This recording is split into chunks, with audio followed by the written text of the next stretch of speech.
Hello there, and welcome to the Thinking Fellows podcast. My name is Caleb, and today I'm joined by our regular hosts, Dr. Adam Francisco and Rod Rosenblatt, and then a guest today, Joel Esch from Concordia Irvine. We've launched one episode in May so far. We're recording now, so we're kind of doing some special topics this month because we did the Rod's outline on Martin Chemnitz's Two Natures in Christ, which was responded to very well. We had within an hour of that episode going up, listeners emailing us thanking Dr. Rosenblatt for the work on those outlines, which is fantastic, which is the goal of kind of that new sub-series that we're going to be doing of exploring some of those outlines that you've been doing because those have been waiting to come out for so long. Yep. And then we have a Q&A episode coming out later this month. But what we're going to talk about today is the intersection of faith and technology. And this was brought up because Concordia Irvine, for now the second year in a row, is hosting what's called the Crosswise Institute. And they challenge high schoolers to think, which is kind of rare in our day. But they're going to do stuff about the intersection of theology and technology and really make people question things. And Dr. Esch is... what are you at Crosswise? What do you do? And Concordia Irvine, why don't you introduce yourself to the listeners? With regards to Crosswise, I'm the executive director. I'm part of a 3-person leadership team, if you will. It's been putting this on now for 2 years, although we've had Crosswise in existence for 3. We won a Lilly Endowment grant. They were looking for high school colleges that might do a summer high school program that would kind of talk about the issues of culture, bring their faith traditions to bear, and have the conversation happen in a way that was lasting and meaningful as opposed to like a one-off, one-day experience. And so we parlayed that into 6 days during the summer where we would get students from all over the country. Last year we had 36 kind of show up. We had them from, I think, 6 or 7 different states. Really great experience. That's pretty good. Yeah, we talked about technology, particularly digital technology, as it relates to transhumanism, which might come up as a topic today. We'll see how it goes. But a fascinating discussion. We actually had a transhumanist. Our libertarian candidate for governor right now in California is a guy by the name of Zoltan Istvan, who is in fact a transhumanist. We had him come out and speak. He's an atheist. He totally kind of wrecked this perfect world that the students had when they came in. And next thing you know, it's kind of started off a great discussion on, well, what does it mean to be human? You know, what does it mean to be transhuman? As some people are kind of predicting this kind of future development of the human race. So anyway, that's one part of the things, one part of my job. I'm also an associate professor of theology. Love teaching core theology as well as New Testament and some other things. And then my last thing is I direct the master's program in theology. So I've got a lot of things. A lot of balls are in the air right now. Yeah, it's a busy time of year. It's almost finals week, or is finals week for you guys coming up, right, at Concordia. And then, MA program kind of takes a little break in the summer, and then we have an intensive session during June. Yeah, where everyone comes on in for 10 days. It's pretty brutal, but some listeners may recognize that you were on the show for last year. We did some of those smaller Wednesday episodes, and we did a brief episode on Crosswise, and last year we gave away some of the spots to there. Sure, and we'll talk about some stuff maybe a little bit later in the show about Crosswise and what we're doing this year and why this year is particularly unique and a good experience for high schoolers coming up. Yeah, and so the main meat of what we're going to try to do, and there's a lot of different ways this could go on this episode, but is some of that intersection between faith and technology and why that's coming about right now. I just got back from the UK, and one of the interesting things about some of the seminars that I sat in there was the request for theologians to be involved in conversations dealing with biotech and the expansion of life and the consequences of what that means philosophically. And so maybe you could touch on why theologians, why theology is at the table here. Yeah, well, I'm interested for a variety of reasons. And I think I'm going to start by offering you 2 kind of separate anecdotes. First one, it's not even an uncommon story anymore. It's 2012, and there's this lady who's walking on a pier in Australia, Melbourne, Australia. And she gets absorbed in her cell phone. So she starts checking out her Facebook feed, and you can probably finish the story. She gets so absorbed, she just keeps on walking and pitches off the end of the pier into the water below. She can't even swim. Survival of the fittest. Perhaps, right? But at the same time, she at least has the wherewithal to know how to float on her back. And so, people are screaming from the top of the pier. Here's this lady, bobbing, dead man's float or whatever. And here comes the authorities. They fish her out, finally out of the water. And here's kind of where it gets worse: is she's clutching the now destroyed by saltwater cell phone for dear life, like the very thing that was going to kill her. She's holding on for dear life. So put that in one box. What our devices can do to us. Is this a real story? This is a real story, and it happens all over the time. This one happened in 2012, but I've got plenty to talk about with those. It's just remarkable how these instruments of distraction have kind of taken over who we are as people.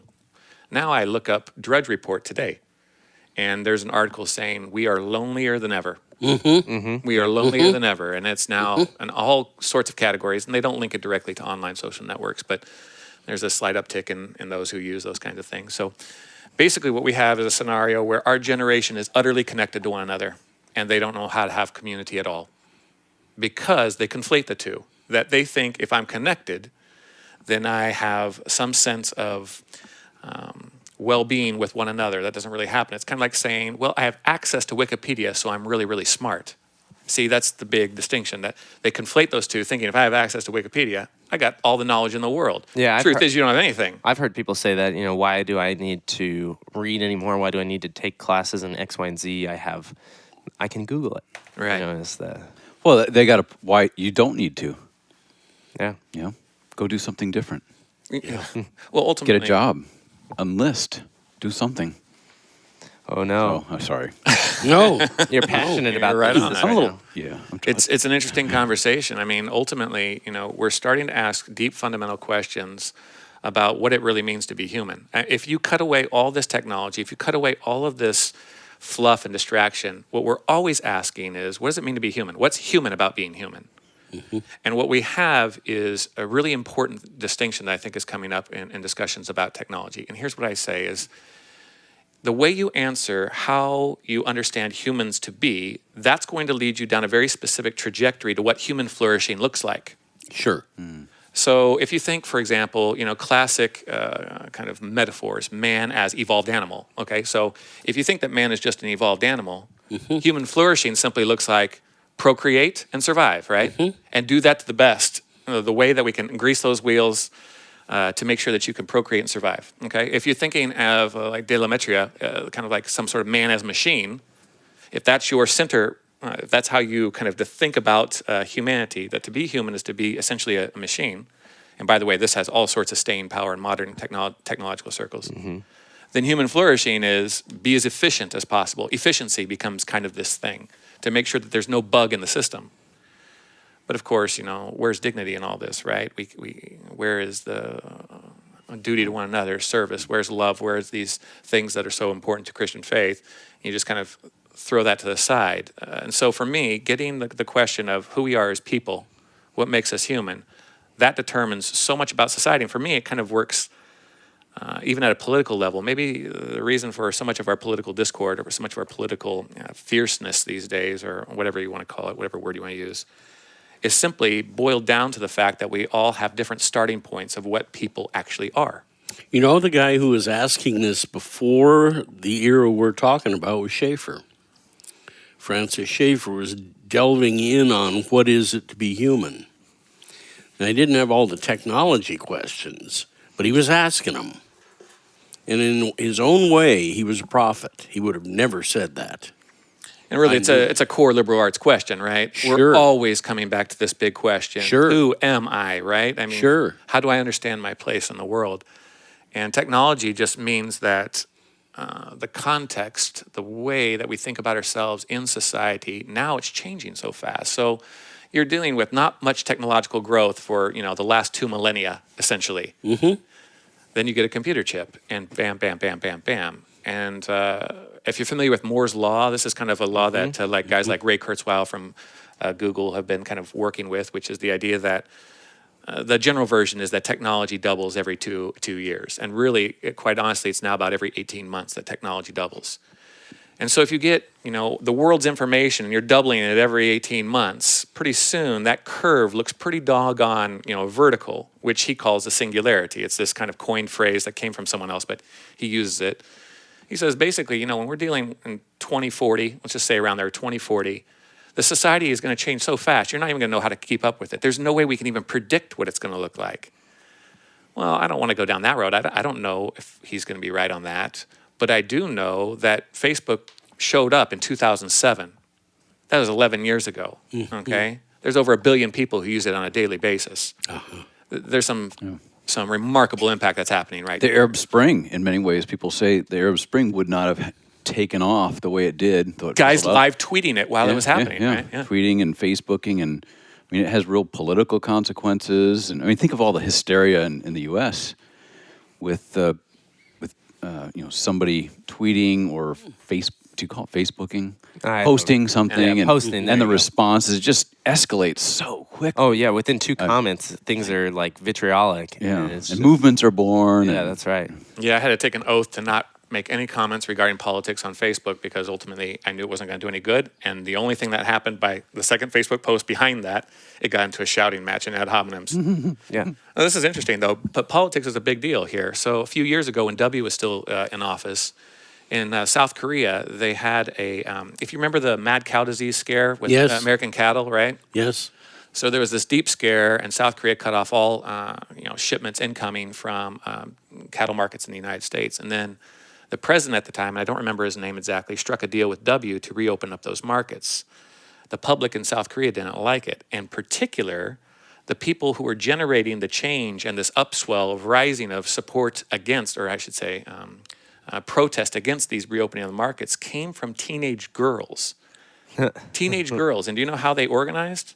They found South Korean boy band websites and chat rooms, and they all got together and said, we've got to do something. We've got to do something. And next thing you know, there was so much pressure brought to bear on the South Korean president, his popularity plummeted. At one point, he was like in the high 60s. He shot down like in half in just a short order of time. There were vigils being held. There was organizations, marches, all these things. Can I imagine a world like that just a few years ago? No, I don't. Yeah. You know, the pace and the control in which, the control used to be held by the elites, right? It was the head of CBS, NBC, ABC, and they discerned what was going to be actual news. Sure.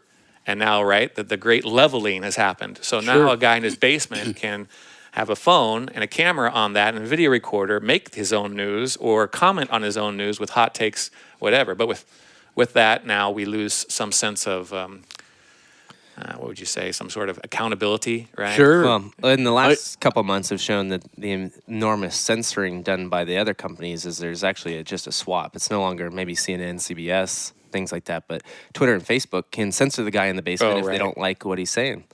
Sure, the and- monsters, Amazon, Facebook, That's these right. guys, Google, especially Google. Google's the one that freaks me out the most, honestly. Sure. Well, they know everything. Well, they know everything. They know too much, of course. But now we are also kind of living under what I would call living under the algorithm. Our world is just sapping information from us. Yeah. And now instead of, having all this news and information at my disposal, things that I agree with and things I disagree with to make me a better person as I kind of think and consider the complexity of issues. Now Facebook, Google, these guys are saying, oh, we know you're a conservative, or we know you're a liberal, or we know that you only like the Dallas Cowboys, or we know that you only like hunting and fishing, and send me articles on that, right? Mm-hmm. So my world gets ever narrower, right? And it happens in my social world too, because Facebook is designed so you can choose your own friends. You've created your own little choir that you're never challenged from someone on the outside. And even if you heard some that you disagreed, you just kick them out of your friend group, right? And so once again, your view of the world narrows. Even though we have all this information, quite honestly, I feel like our gaze has become laser beam to the point where we have complete tunnel vision, right? Mm-hmm. And that's a challenge. I mean, where's theology come to bear? Well, loving your neighbor. Let's start there. How do we understand our neighbor? How do we think about bringing grace and peace to a world, that knows not that, who hide behind screens or hide behind avatars or hide behind names to be as vicious as they want, right? And what's getting lost in this, and my big concern, the concern that I keep coming back to, is we lose our embodiment. Mm-hmm. We lose what it means to be physical communities of love. And we just become, the word I've been kind of playing around with is excarnation. The incarnation is this image made flesh, right? This idea become flesh, embodiments, incarnation being in Christ as well. But we are incarnate beings. We were image of God made man. We are that. We are to be flesh and bones. We experience that in our creatureliness as we take the sacraments, how we understand our eschatology, how we understand the resurrection of the dead as a physical thing. Sure. But now we're now excarnate. We want to take people as flesh and just make them data. Yeah. Right? Make them data. I'm living here in Southern California. I hate this state. I'm with you. I'm with you too. I had a virtually paid for townhouse in Portland, Oregon. And when 1517 got started, that was what got me to sell my townhouse that I owned. What? Being incarnate. As opposed to some sort of holographic meeting on a screen. Yeah. And I mean, that's what got me to stay around in California too, is in big part, you can record podcast like what we do. You can record digitally. There's guys who make it work to the same level of audio quality that we do and things like that. But you kind of miss what's core, I think, about what we do on the show, at least for me, about doing the show is getting to sit and have this real conversation, the things that in the happen body. off the mic. Yeah, off the mic. Sure, in friendship. person. It's deep friendship. And Bonhoeffer used to say things like this, it should be no surprise to us that the Christian longs for the physical presence of other Christians. Yep. That's what makes community together. We see each other in the eye. We see each other as we cry and as we laugh. And therefore, we're less likely to make a caricature of them out there. Yep. Because that's what avatars are, right? Mm-hmm. You spend so much time on your Facebook feeds or whatever, for the average person these days, it seems like. So I look properly fun, properly interesting. I say the properly right comments so I can get plenty of likes. That I got pictures to show how awesome my life is. That's not you. That's a caricature of you. But the instant you gather together face to face, that caricature shrinks. It starts to become into proper proportion, and you begin to treat people like real people, right? Mm-hmm. You get to take part in the simple joys of drinking and eating and celebrating and what life is like in that regard. And so for me, the age of excarnation is upon us, and that scares the hell out of me. Mm-hmm. For me, I want to teach my kids how to love in embodied communities, to know family in embodied communities. Mm-hmm. That's people are always more important than screens. And I don't know if our generation has kind of grasped the consequences of what's going on right now. They're just starting to, actually. They're starting to figure out kind of the things that these apps, these websites, these technologies are actually doing to our brains. And it's pretty profound, Yeah, there's a big impact. And I think even so, like for 15, 17, there's this struggle because Facebook is a part of the model of getting, podcasts, blogs, Sure. Sermons, even advertising for our in-person events out there. And you see the impact of these things. And so you have to question, what is its place? How do you use it? And you have to, do you see it as, I think there's like two categories. You either see it as a lifestyle and part of your life. People at Facebook, for instance, have some executives have said that this is part of being human now, is being able to be connected, and that people who can leave Facebook, they've adopted that privileged word. If you can leave Facebook or not use Facebook, you're privileged to be able to do so and things like that. You're privileged if you leave Facebook? Like if you can leave it, you're privileged because it's sort of like white privilege and all that yeah, rhetoric. Because there's other people who can't, things like that. I'm sorry, I don't ride that, but But then there's the people who see it as a, maybe as a tool. Like I'll modify that a little bit, Caleb. I think rather than as a tool, although it is a tool, the image I like to use is marketplace. Yeah, it's a marketplace. It's like a poster board. So it's not the place where you build your identity. It's where you come to get something, and it's a transaction every time you use it. If you're pouring yourself into Facebook, something is being extracted from you, I guarantee you, every time. Sure. And so the point is, if you recognize it as a marketplace, then you go in, you get what you need or you want, you use it for the things that you need to do, including something like 1517 or Crosswise, the different things that we use it for. And it can be incredibly useful. As soon as you start pouring things like individual identity into it, now I'm starting to get a little nervous, right? Yeah. If this is what is constructing who you are as a social being in this world, boy, we're going to need to do a whole lot of correctives, I think, along the way. And I think we're just now starting to see the consequences of not critically looking at this? When it first came up, my intuition was, I'm not joining any of them. And it wasn't a thought, it was a fear. And I thought, I'm not joining LinkedIn, Facebook, any of them. And I declined on it all. I have one at 15, 17, but that goes to my son, and then he filters for me. But my initial inclination was no to all of you. What was the fear precisely? Right then, it had to do with knowledge gathering on American subjects. That it was none of their business. Yeah, there's... Yeah, you seen that joke with Alexa? People 50 years ago were afraid of wiretaps in their home. Now you ask it, what's for sale? Yeah. What movie am I going to? Right, and we're only getting closer to that. There's going to be smart homes in the future. Some of the work I'm doing right now, I'm kind of thinking about transhumanism and where the direction of some of the cultural moves that are being made right now. I think we're going to get to the point where we'll have embedded chips, in a rib cage or maybe in our hand or something that will be connected with our houses. So if we're at work, say, and you've got a stressful job, your home assistant, just think of a disembodied digital image. And for those of you who like movies like Iron Man's, what was the one at Iron Man? Jarvis. Thank you, Jarvis. If it it checks your vitals through this chip on you and you're in a real stressful meeting, it goes back to Jarvis at your house. Jarvis sends you a text that says, hey, There's your heartbeat's going up. For you.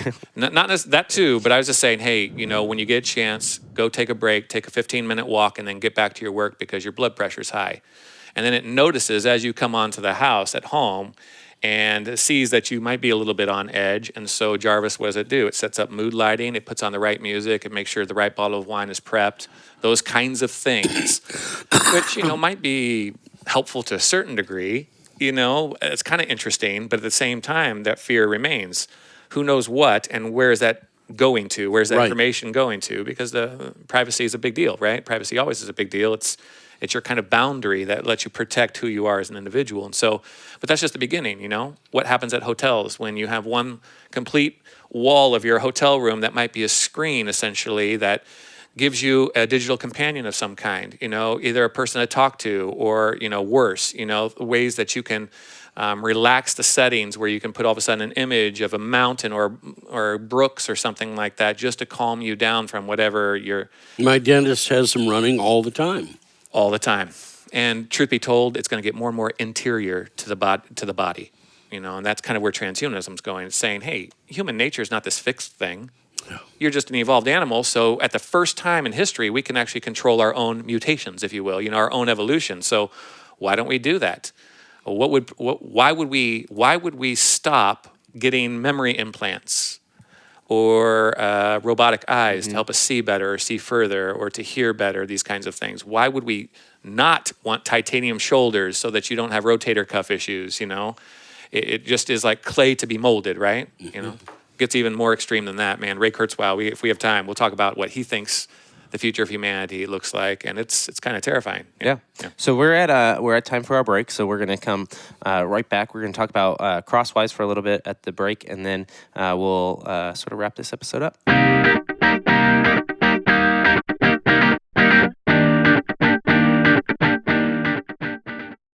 Hello there, and welcome to our break. As we mentioned a little bit at the beginning of this episode, and similar to what we did last year, we're going to let Dr. Esch talk about the Crosswise Institute, this opportunity for high schoolers at Concordia University, Irvine in Southern California. And Thinking Fellows are going to have a special discount that people can get for that. But what's the theme this year, and why would I want to send a high schooler there, or why should my high schooler come along? Yeah, very good. The theme this year is God and the Brain, specifically the science of faith. And we're going to be kind of talking about what it means to have a mind, actually, and the challenges that come with really thinking deeply about the fact that we have minds. Mm-hmm. And how our brains think really matters. We're talking about the ways our brains get stuck in ruts, how we get stuck in loops, and how sometimes we can't even see those things come up, where we just get in patterns of thought. And I'll give you kind of a little bit of example of that. When you go to a magic show, the magician is really an expert at understanding how our minds work, and particularly what ruts and what distractions we have when we go to see a show. And so we're going to kind of take a look at it from all sorts of different angles. We got a guy from, if you've heard of the YouTube sensation Smarter Every Day, a guy by the name of Destin Sandlin. He's coming on out and kind of doing a live demonstration of how our brains get misdirected, where there's a separation between knowing something and actually understanding it. He's going to be doing some stuff for us. We're going to be talking all about the ways in which theology interfaces with this. If my belief is just a series of chemicals coursing through my brain, does that make it actually no longer real, right? Is it just an imaginative thing that I have as some sort of evolutionary byproduct to keep me alive in some way? Can I make reference to a book? Sure, please. John Stott, Your Mind Matters. Yeah. That was just on the book recommendation episode from 2 weeks ago. And so, this is we try to get the really best students out at Crosswise. We really do. We want kids who care deeply about faith and culture, these kinds of things. We spend a great deal of time talking about the cultural issue before bringing our theology to bear. That's good. And if you're a high schooler right now, so if you're a freshman through senior right now, you're welcome to join us. And you do not have to be a Lutheran. You do not even have to be a Christian. We want you to be an active thinker, a participant in what we're doing. Well, what I was going to say was last year, we briefly touched on it, but you brought out an atheist to come challenge the thinking, perhaps the status quo. We didn't want to do it like everyone else does it. Yep. We wanted to do it in a way that disequilibrium happens in the beginning, so that you have that space saying, hey, you know what, maybe I don't know it all. Maybe I have to rethink what I'm doing. And then bit by bit, we start to unfold pieces of our theology. So you can say, hey, we're struggling through this together. We're trying to learn what this Christian life is like together. We're trying to understand our theology better. And that has to have meaning in a time and place such as this. It's not like theology was useful for a few years and then it's gone because we've gone past that. If we really believe that Jesus Christ resurrected from the dead, it has to mean everything for all generations. Yep. And so how do we do that? So we're looking forward to it. It's June 24th to the 29th. I'm going to say that again. It's June 24th to the 29th. That's a Sunday through a Friday. Normally it costs $400 for a student to attend, which is staggeringly low, by the way, for a whole week in the summer. We take care of everything, activities, food, housing, everything. Yep. Transportation, all that. In fact, we even give travel scholarships to those who are coming out of state. We'll cover half your flight. So there you go. That's a lot of our listeners. We do have a good concentration in California itself, but if you are out of state, you're not necessarily excluded. We don't want cost to be the issue, but ultimately we love Thinking Fellows Podcast. You guys are so great at what you guys do. So we decided to offer the listeners of Thinking Fellows Podcast a 25% discount, which means that your registration would be $300. All we want to hear what makes you interested in Crosswise, why you think this might be a fun thing to be a part of. Tell us why you want to come. And get in contact with producer Caleb here. We'll make sure that you get the codes for the discount. We want you to come on out. Now, here's the deal. We are at the end. It's the 24th hour, 23rd hour, if you will. Yep. Registration ends on June 1st, but we knew that there's always some people at this day and age that they set their summer plans a little bit later than everyone else. We get that. Or something may have fallen through. We want you to come on out. June 24th to the 29th. Registration ends on the 1st. The website is cui.edu/crosswise. That's www.cui.edu/crosswise. And Caleb will get you set up with the code. Yeah, so you can contact me via the Thinking Fellows contact button. So you go to thinkingfellows.com, contact me, say, hey, I want to go to Crosswise, or I want my child to go to Crosswise. We did this last year. I forward those on to Dr. Esch, who then gets you guys registered and ready to go. You will have, from the time this episode comes out, 3 weeks to do this. So don't dilly-dally. If you're hearing this, you should just hop on it now if you're interested. And I just want to do one more thing, is encourage you to, if this is your child or maybe this is you listening, to find a friend who's interested in deep conversations. Lots of people come on their own and they make new friends, but I always like to have to encourage people to bring one friend with them who loves deep conversations too, because then what happens is after this experience, they go on back and they become kind of this source of conversation that talk about really deep, profound things. And a lot of times that ends up leading to other discussions with other high schoolers. It's a good thing to be in conversation about difficult topics. Okay, great. So yeah, if you're interested and you have a hard time remembering the links like I do, just go to the show notes on your phone or on your computer, and you can click all the links to where you need to get your information for that.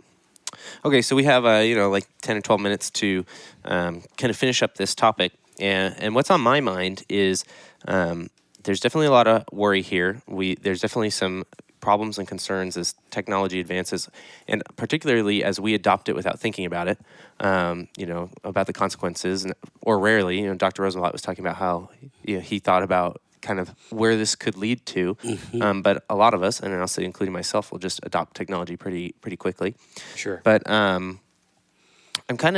know that I'm going to get questions about, well, that's pretty pessimistic. What can we actually do? And I know there's definitely no silver bullet, right? There's not going to be anything that we can just hope for societally that'll kind of calm things down. Sure. And so I'm guessing that your answer is probably at the individual vocational level, right? Yeah, there's a couple ways we can think about this. But first, confession.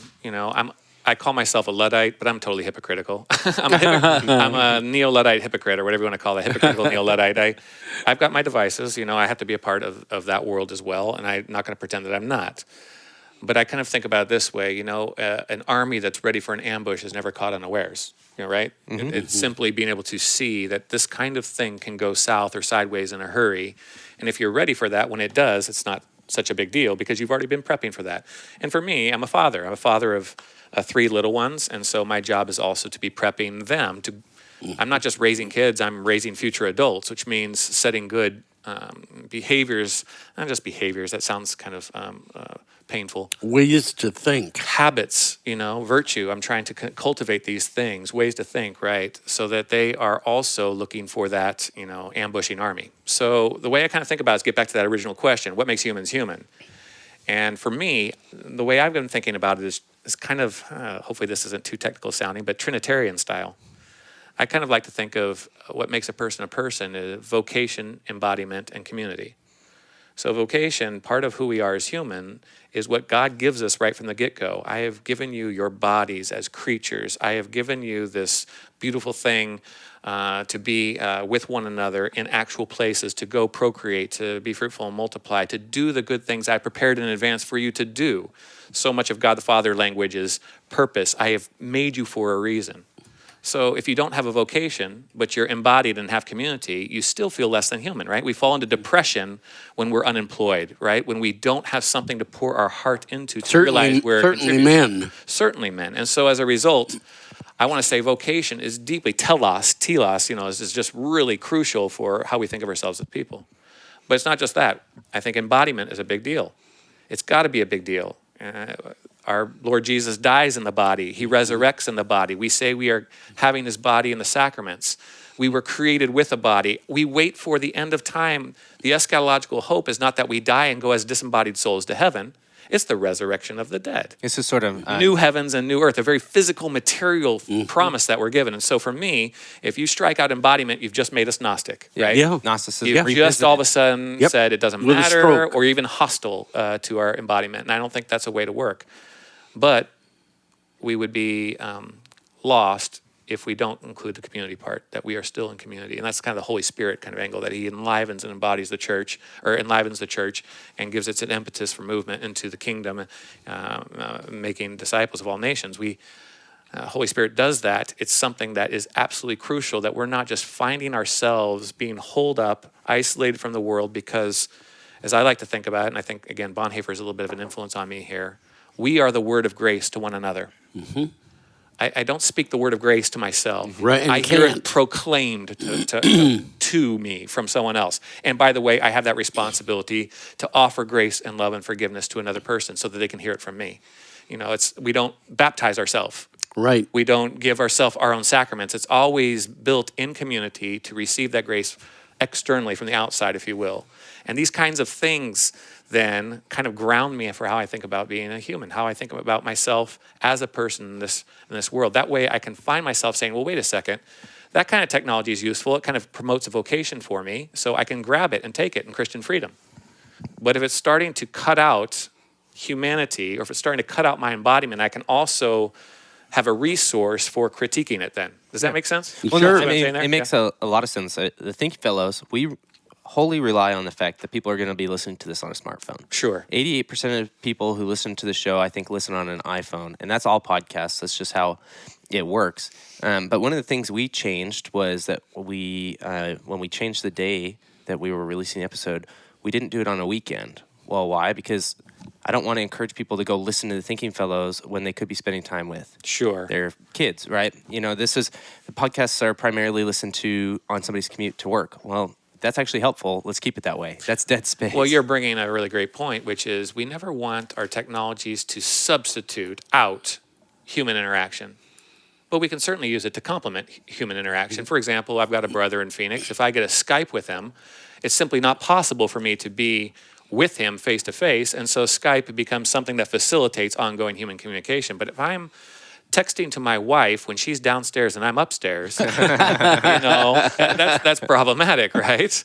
That's not going to cut it. And so I got to continually work on making sure that it's only complementary. And so that kind of discernment kicks into that framework that I was mentioning before.